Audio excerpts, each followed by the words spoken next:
और अगर आप सोचते हैं कि रेरा बायर्स को प्रोटेक्ट करने के लिए बनाया गया है, तो ग्राउंड रियलिटी ये है कि रेरा के ऑर्डर्स को इन्फोर्स कराना भी आसान नहीं। कई बिल्डर्स रेरा पेनल्टीज को इग्नोर कर देते हैं या अपील्स के जरिए केस को और लंबा खींच देते हैं, और इसी बीच बायर्स को पेशेंस, पैसा और मेंटल पीस सभी खत्म हो जाता है। और अब सवाल उठता है कि क्या सिस्टम बायर के खिलाफ है, क्योंकि जब बिल्डर प्रोजेक्ट लॉन्च करता है तो उसे एडवांस बुकिंग से करोड़ों रुपए मिल जाते हैं, लेकिन बायर के पास कोई रियल कंट्रोल नहीं होता उसका पैसा कैसे इस्तेमाल हो रहा है। और जब प्रोजेक्ट डिले होता है तो पेनल्टी क्लॉज इतने वीक होते हैं कि बिल्डर को कोई खास नुकसान नहीं होता, जबकि बायर की जिंदगी पूरी तरह डिस्टर्ब हो जाती है। कई लोग रिटायरमेंट सेविंग लगा देते हैं, कई लोग बच्चों की पढ़ाई के पैसे तक इन्वेस्ट कर देते हैं, और जब प्रोजेक्ट अटकता है तो पूरा फाइनेंशियल प्लानिंग कोलैप्स हो जाती है। और सबसे शॉकिंग ट्रेंड ये है कि अब स्टॉल्ड प्रोजेक्ट्स की संख्या बढ़ती जा रही है, खासकर उन सिटीज में जहां रियल एस्टेट बूम सबसे ज्यादा हुआ।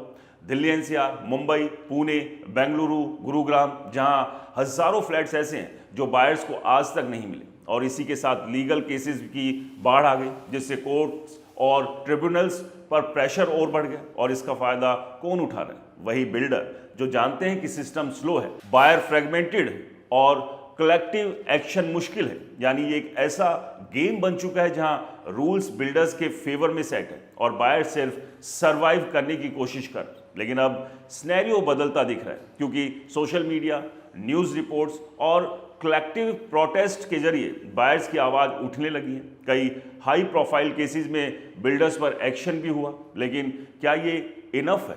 क्योंकि ग्राउंड लेवल पर अभी भी लाखों लोग अपने घर के इंतजार में हैं और उनकी सबसे बड़ी समस्या है लैक ऑफ ट्रांसपेरेंसी, अकाउंटेबिलिटी और स्पीड इन जस्टिस। और जब तक ये तीनों चीज़ फिक्स नहीं होती, तब तक बिल्डर वर्सेस बायर की ये जंग यूं ही चलती रहेगी और हर दिन नए विक्टिम्स जुड़ते रहेंगे। और अगर आप भी प्रॉपर्टी खरीदने की सोच रहे हैं तो स्टोरी आपके लिए वार्निंग है।